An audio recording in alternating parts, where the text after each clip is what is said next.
Assalamualaikum warahmatullahi wabarakatuh. Yang terhormat, Ibu Desi selaku dosen Sistem Informasi Akuntansi, terima kasih karena telah memberikan kesempatan kepada kami untuk menjelaskan tentang siklus konversi. Kami dari kelompok 6 dari kelas AK3B.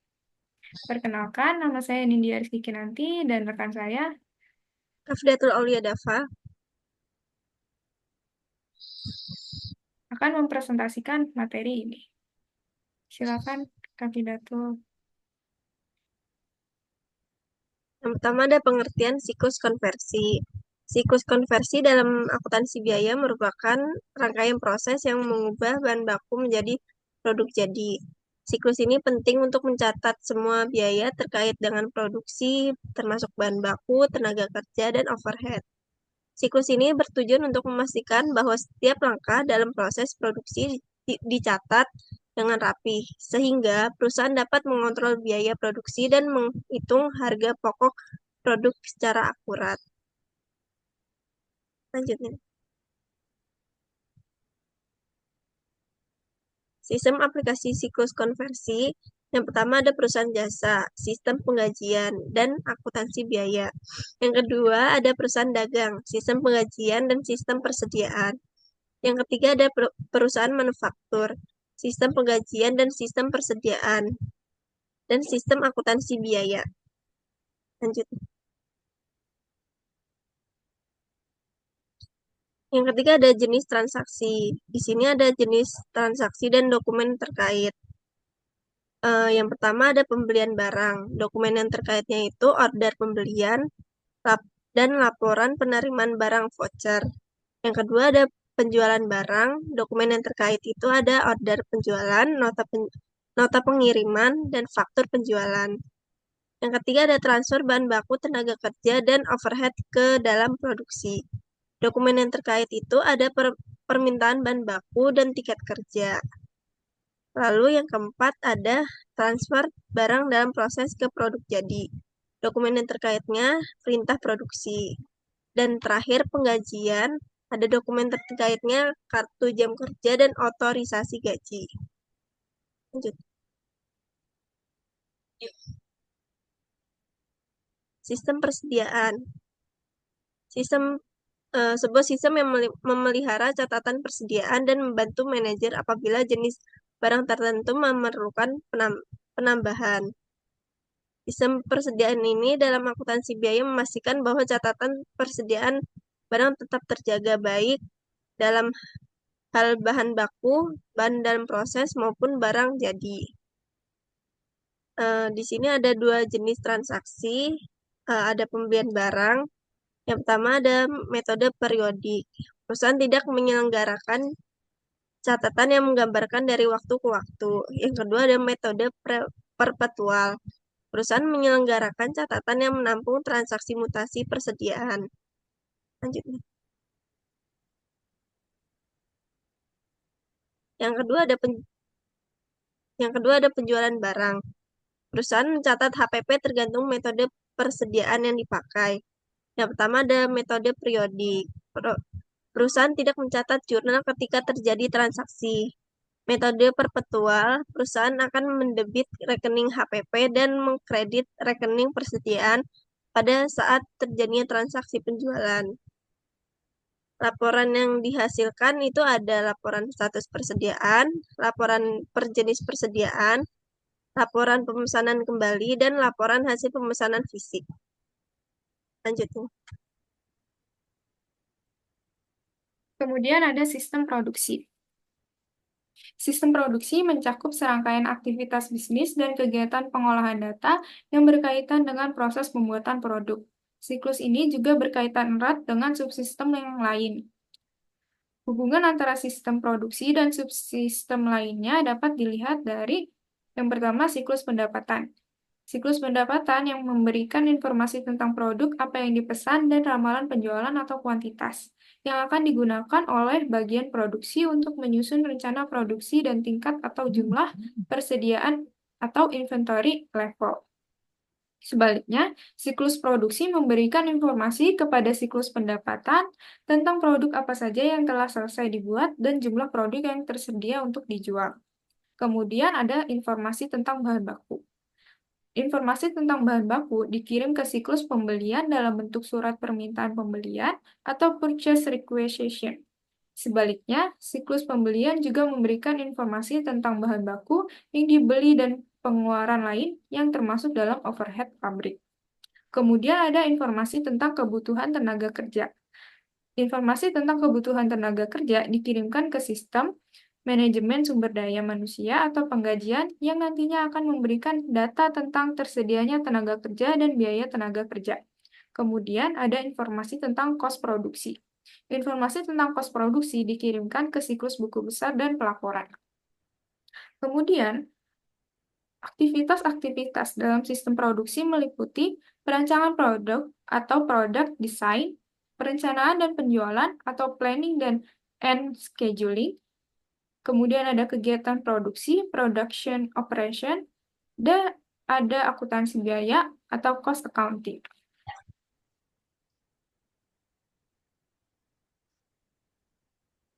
Lalu kemudian ada sistem akuntansi biaya. Tahap akhir dalam sistem produksi adalah sistem akuntansi biaya. Tujuan diselenggarakan sistem akuntansi biaya adalah menghasilkan informasi untuk perencanaan, pengendalian, dan penilaian kinerja kegiatan produksi. Kemudian, menghasilkan informasi biaya yang akurat agar dapat digunakan sebagai dasar penentuan harga atau pricing dan keputusan tentang komposisi produk atau product mix, dan menghasilkan informasi yang dapat digunakan untuk menghitung nilai persediaan dan harga pokok penjualan. Kemudian, ada jenis-jenis sistem akuntansi biaya yang umumnya digunakan oleh sebuah perusahaan adalah sistem penentuan harga pokok pesanan atau job order costing dan sistem penentuan harga pokok proses atau proses costing. Sistem penentuan harga pokok pesanan membebankan biaya ke kelompok produksi tertentu, misalnya pesanan. Cara ini digunakan apabila produk yang dibuat dan dijual memiliki spesifikasi yang berbeda atau heterogen. Sebagai contoh, perusahaan konstruksi menggunakan sistem penentuan harga pokok pesanan ini untuk menghitung biaya setiap rumah yang dibangun. Demikian pula, kantor akuntan publik dan biro hukum juga menggunakan sistem penentuan harga pokok pesanan untuk menentukan biaya pekerjaan audit atau biaya penyelesaian sebuah kasus hukum. Sebaliknya, sistem penentuan harga pokok proses pembebanan biaya kepada setiap proses atau departemen produksi, kemudian menghitung rata-rata biaya produk per unit. Metode ini digunakan jika perusahaan menghasilkan barang atau jasa yang sama atau sejenis secara massal. Sebagai contoh, perusahaan membuat minuman ringan seperti Coca-Cola akan mengumpulkan biaya produksinya untuk setiap departemen produksi, kemudian menghitung biaya produksi rata-rata per botol atau per kaleng. Kemudian, laporan yang dihasilkan adalah laporan yang dihasilkan oleh sistem akuntansi biaya umumnya berupa laporan kontrol dan laporan harga produksi. Laporan kontrol memberikan bukti bahwa transaksi tidak hilang selama proses. Sistem akuntansi biaya biasanya menggunakan laporan ini untuk mengikhtisarkan seluruh pesanan atau kelompok produk yang ditambahkan atau dikeluarkan dari rekening persediaan produk dalam proses. Laporan ini juga digunakan untuk meringkas bahan baku dan tenaga kerja yang ditambahkan ke dalam proses. Kemudian ada laporan harga pokok produksi atau Production Cost Report. Sistem akuntansi biaya menghasilkan beberapa laporan biaya produksi yang berbeda. Ada jenis laporan yang menyajikan harga pokok total dan per unit produk per pusat produksi. Ada juga laporan yang menghasilkan laporan per jenis produk untuk perusahaan yang menggunakan sistem biaya standar. Laporan ini menyajikan informasi anggaran biaya dan realisasinya.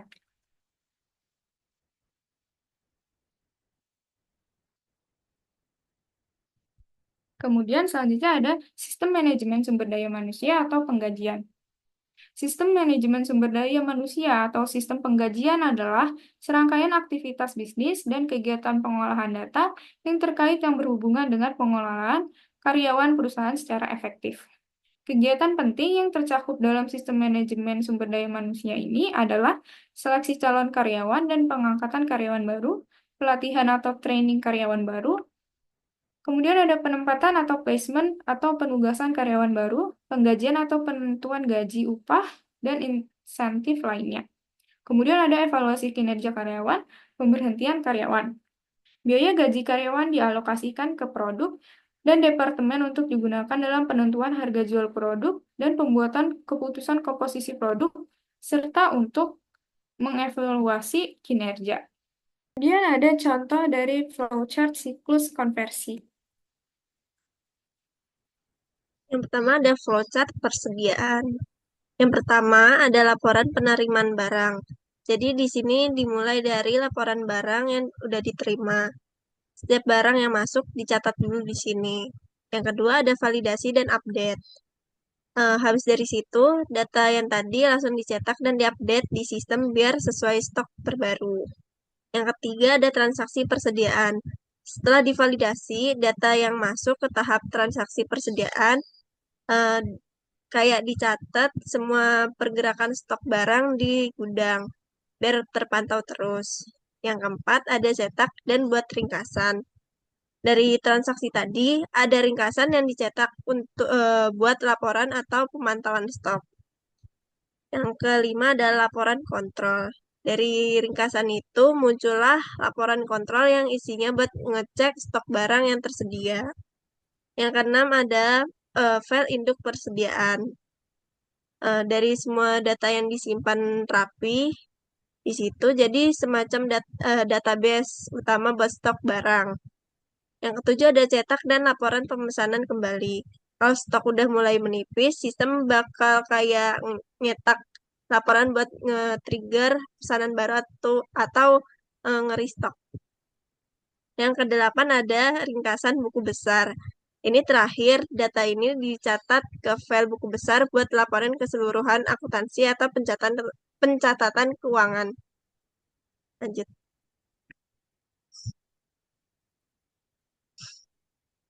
Yang kedua ada flowchart akuntansi biaya. Yang pertama ada laporan order barang. Awalnya kalau ada barang yang di gudang perlu di restock, bakal ada laporan order ulang dari gudang ke bagian pengawas produksi. Yang kedua ada jadwal produksi. Dari laporan tadi, jadi pengawas bikin jadwal produksi buat mengatur alur kerja pabrik. Yang ketiga ada order produksi. Setelah jadwalnya ada, dibuat deh order produksi dari bagian pengawas produksi dan bagian akuntansi biaya. Yang keempat ada siapkan catatan biaya. Di sini bagian akuntansi biaya mulai siap-siap mencatat semua biaya yang dibutuhin buat produksi. Yang kelima ada bukti permintaan barang. Nah, di sini di sisi pabrik ini ada bukti permintaan bahan yang dikeluarkan buat mulai proses produksi. Yang keenam ada mengeluarkan bahan. Sesuai permintaan bahan tadi, bahan baku yang dibutuhin buat produksi akhirnya dikeluarin dari gudang. Yang ketujuh, ada mencatat biaya produksi. Setelah bahan semua siap, catatan biaya produksi ini dimulai dari ini semua biar nanti biaya produksi tercatat rapi. Yang kedelapan ada membuat produk. Produk dimulai diproduksi di pabrik sesuai dengan semua order dan bahan yang udah disiapin. Yang kesembilan ada tiket kerja. Bagian produksi juga dapat tiket kerja semacam kayak kartu kerja yang ditunjukin tahapan-tahapan produksi yang harus dilakuin. Yang ke-10 ada order produksi final. Setelah proses final selesai, cetak dan order produksi final buat catatan akhir.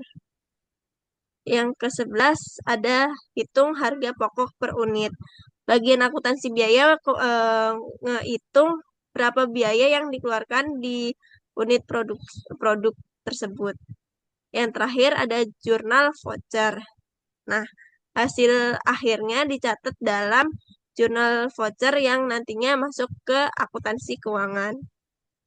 Jadi proses ini mastiin kalau semua biaya dan bahan yang dikeluarin buat produksi dicatat dengan baik, dimulai dari order ulang bahan di gudang sampai ke produk di pabrik.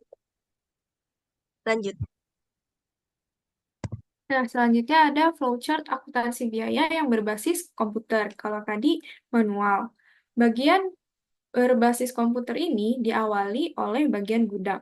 Bagian ini akan menyerahkan laporan pemesanan kembali ke Departemen Pengawasan Produksi jika persediaan telah mencapai titik pemesanan kembali. Kemudian, dilanjut ke Departemen Pengawasan Produksi. Atas dasar dokumen order penjualan dan laporan pemesanan kembali, Departemen ini membuat perintah produksi sebanyak 2 lembar dan mendistribusikannya sebagai berikut, yaitu lembar ke-1 diteruskan ke bagian pabrik, lembar kedua diserahkan ke Departemen Pengolahan Data. Kemudian dilanjut ke Departemen Pengolahan Data. Bagian ini menerima perintah produksi dari Departemen Pengawasan Produksi. Selanjutnya, bagian ini melakukan perhitungan jumlah kelompok dan memasukkan data produksi ke dalam komputer.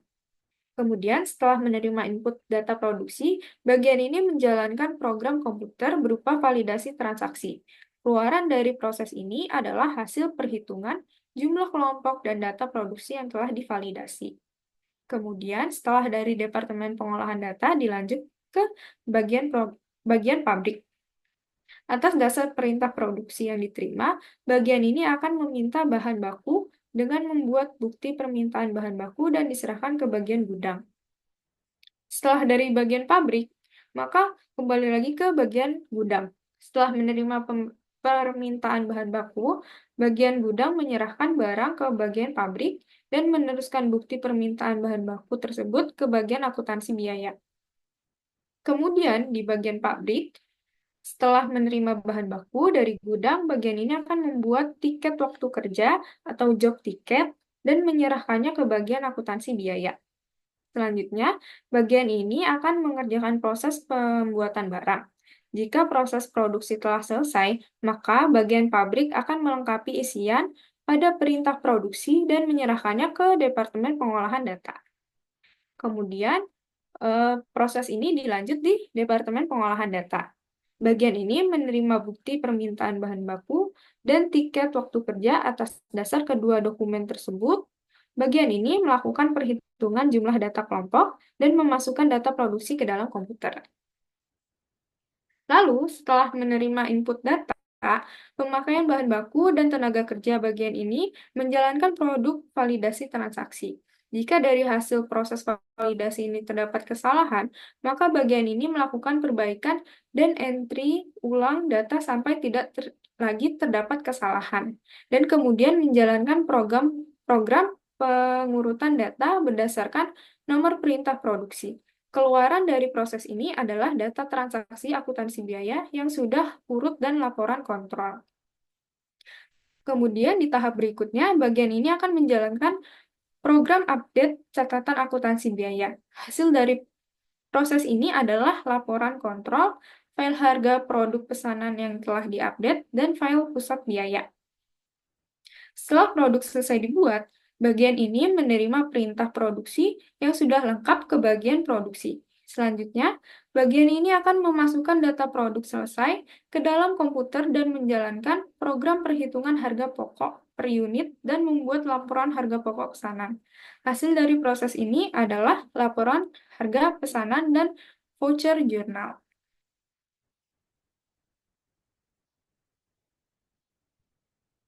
Kemudian selanjutnya ada proses penggajian manual. Pada proses penggajian manual ini dimulai dari Departemen Personalia. Berdasarkan lamaran yang masuk, bagian ini menyaring dan mengangkat karyawan yang menjalankan rekrutmen. Hasil dari proses ini adalah surat pengangkatan karyawan baru yang akan didistribusikan sebagai berikut. Pada lembar ke-1 diserahkan ke karyawan yang bersangkutan. Lembar kedua diserahkan ke bagian gaji. Lembar ketiga diserahkan ke penyelia atasan langsungnya. Lembar keempat diarsipkan urut abjad bersama-sama dengan surat lamaran dan referensi diarsipkan urut abjad. Kemudian, di supervisor atau penyelia, setelah menerima tembusan surat pengangkatan karyawan baru, penyelia menyiapkan schedule kerja untuk karyawan baru dan memberikan beban pekerjaan kepada karyawan baru.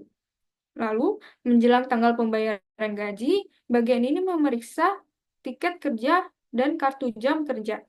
Setelah diperiksa, kartu jam kerja diteruskan ke bagian gaji, sedangkan tiket kerja diserahkan ke bagian akuntansi biaya. Setelah proses ini, diserahkan kepada karyawan baru. Setelah menerima surat pengangkatan, karyawan baru akan memperoleh schedule kerja dari atasan selangsungnya. Jumlah jam kerja dan jam hadir karyawan akan direkam dalam kartu jam kerja dan tiket kerja yang diserahkan ke atasan langsungnya. Kemudian dilanjut ke bagian gaji. Bagian gaji menerima tembusan surat pengangkatan pegawai baru. Selanjutnya digunakan sebagai dasar untuk membuat catatan gaji kumulatif, yang sementara akan diarsipkan sesuai dengan urutan abjad. Kemudian bagian ini juga menerima kartu jam kerja dari atasan langsung karyawan. Atas dasar dokumen ini, bagian gaji dan gaji akan membuat daftar gaji sebanyak 2 lembar dan menyerahkannya ke bagian utang.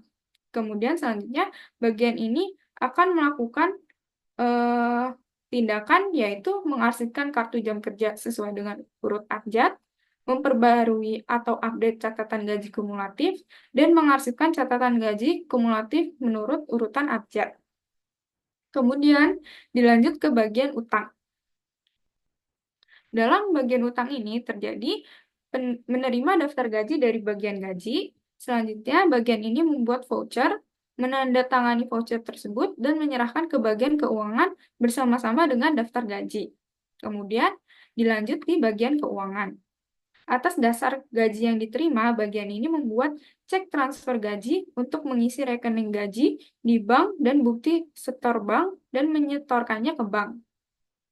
Kemudian, membuat dan menandatangani cek gaji serta membayarkannya kepada karyawan. Lalu dilanjut di bagian akuntansi. Setelah menerima tembusan bukti setor bank dari bank, bagian akuntansi kemudian mencocokkan tembusan bukti setor tersebut dengan daftar gaji dan mengarsipkannya sesuai dengan urut tanggal. Kemudian, langkah terakhir, ke bagian akuntansi akan membuat jurnal pembayaran gaji dan mempostingnya ke rekening buku besar.